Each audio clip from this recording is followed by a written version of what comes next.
You're listening to the smartest guys in marketing, the best show on the planet for client businesses to learn about traffic, funnels, sales, conversions, and marketing coolness. Chris and Taylor are the founders of Traffic and Funnels, a digital marketing consultancy helping you get paid clients from cold traffic daily. Now, here are your hosts, Chris and Taylor. What's up, everybody? Welcome to the Smartest Guys in Marketing podcast with Chris Evans and Taylor Welch. Taylor, what is up? Taylor Welch and Chris Evans. Chris and Taylor. Just has Taylor a really Chris. nice ring to it. What's up, guys? I'm back. I've been out for You're 4 back days. from the brink. I've been fighting for my life with I don't know what it was. I just got sick all of a sudden, but I'm back. I almost started a worldwide prayer chain for you. Dude, I appreciate So we're going to have that. to get the saints praying for you. Look, I don't ever get sick, but when I do get sick, it's bad. I couldn't feed myself or anything. So, baby, we got to change the sheets because I don't know what happened. Okay. All right. No, not true. Not that What are bad. we talking about on this podcast? We're Speaking talking about when to stop and smell the roses. So how did this conversation come up? Well, I'm back in the office today, and anytime you get sick, how many of you know you kind of have a new perspective on life? You're either asking God just to take you home. Yeah, I went to the brink of death, and I saw my life and everything in it.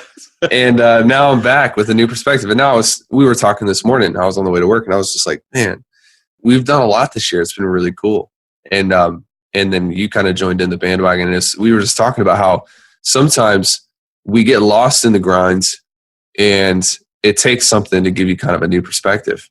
And I told Chris that he needed some gratitude in his life because he's complaining about everything. He's throwing stuff and acting a fool. Punching holes in the wall. Yeah. So we're just talking about, if your life is a nonstop push, grind, it's really important to take these moments kind of to step out of the norm, get some perspective, and kind of be thankful for where you are. Yeah.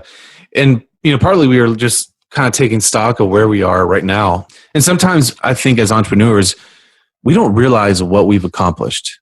Now, just a caveat, if you haven't accomplished anything, you got to focus and go get something done. But for you guys out there who are, you've pushed and maybe at the expense of important relationships in your life and really things that truly, truly matter in your life, you got to just re-examine where you've been, where you're at, and where you're going. And I think as entrepreneurs, we're hard on ourselves, and we always feel like we just have to grind, we have to hustle, we have to push the next limit. And a lot of times we just don't think that we've really accomplished that much in our business. When in reality, we have. From January to now, and right now we're in May, we've accomplished major feats in our business. We've had major ups and major downs. And, our tendency is to push, break things, fix them. And it's not always healthy, right?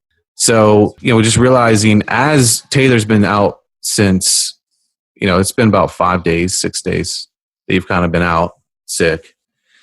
But that's forced you to stop. Yeah. Yeah, definitely. Yeah, we don't realize the actual size of things that we accomplish because we're always trying to fix the next thing. Mm-hmm. As soon as we accomplish a goal, our norm resets. We have a podcast, I think, somewhere about normalization. And it's one of the biggest secrets to actually leveling up really fast. But it's also got a dark side to it that when you normalize too quickly like we do, then the results we currently are achieving it's never good enough. Yeah. Because it's we just broke 350, but nobody cares. The goal is 450. And as soon as we break that, literally within a week, the celebration's over and we're trying to break 500.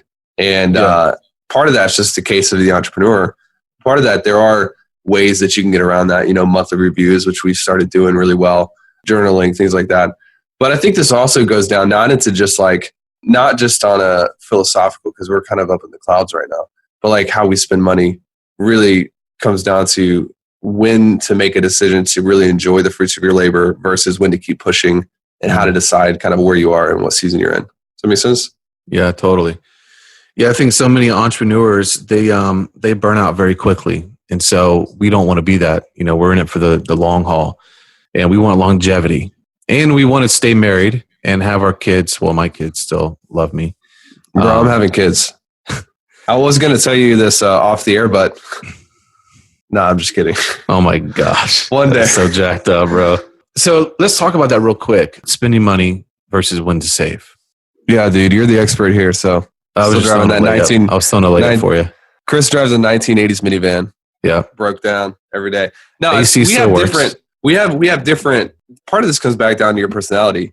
I mean, we have different personalities in this, but I think like there are definite times when what we're working for, like we were talking about this morning, dude, is like, there's so much untapped opportunity. There's the ability for us to really grow and scale and hit new levels, but we got to identify first why, because there's not really anything that we're going to be able to do with 50 million that we can't do with 10 million. Yeah. And I know that there's some people who are like, actually, mathematically, there is stuff that you can do with 50 million. Just shut up for a minute. Love you guys. Our quality of life is not going to improve that much past what it already is. But there are definite times when, like, I remember when I was deciding whether I was going to get the Tesla and upgrade from, the old Honda Accord that barely ran. And we talked about that. That didn't have leather seats, did it?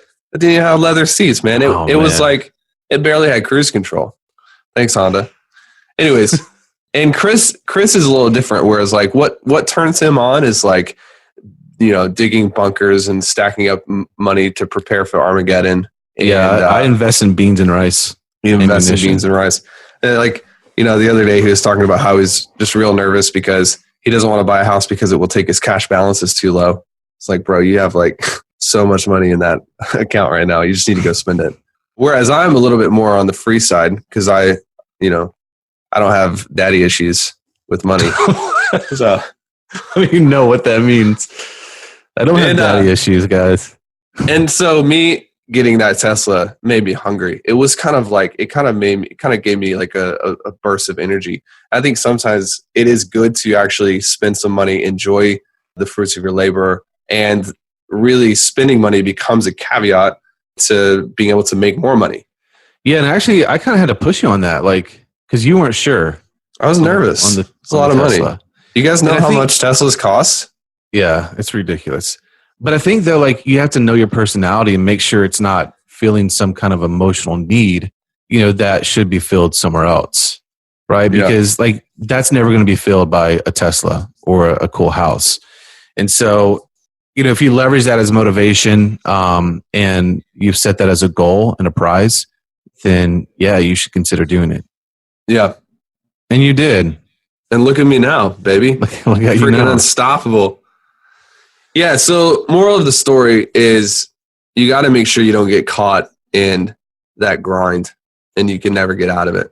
And yeah, we know there's certain entrepreneurs out there that work on Christmas Eve and they seem too stupid to know how to build systems in their life to get out of it. But for us, getting into business wasn't about, just putting ourselves into a nonstop hustle where it's like we're working for ourselves and we can't get out of it. We got into this business for freedom and control. And sometimes I feel like one of the best things that can happen is for you to have an extended time away, be able to have a fresh perspective, look at all that you've accomplished and actually appreciate it. And that'll give you a fresh awareness and new excitement for the next level. And longevity. Longevity. Exactly. Moral of the story, Chris needs to upgrade his minivan. Yeah, I'm thinking about upgrading to like a 2000 minivan. 2001, maybe? If you're feeling lucky. If we have a really good month, he'll do a 2002. If we do $400,000 next month in revenue. Chris is like, it's admirable how he saves money. It's amazing. It's crazy. Yeah. For me, like I do enjoy money, but I also love the feeling of having money at my disposal when I want it. And I like buying like nice luggage. Chris is like, listen, class. If we get bombed, everyone can come over to my bomb shelter and I'll have like money stacked up for us to survive. Yeah, I'm going to have plenty of beans and rice for you guys. All right, what are we talking about next time? Or do we even Next time we know. Oh, we know. Okay. Next time we're talking about how this one thing is costing you potentially 7 figures. It costs me a crazy amount of money and how to fix it today. Ooh. You can tell Chris. You can tell Chris wrote that headline. How would you have written that headline different? Bro, probably some like how to get nonstop sex every day. Bro, you can't use that in every headline. How to get nonstop sex, whether you're old or young. All right, we got to go. I wonder how many subscribers we just lost. All right, enough for now. See you guys next time. This is thepodcastfactory.com.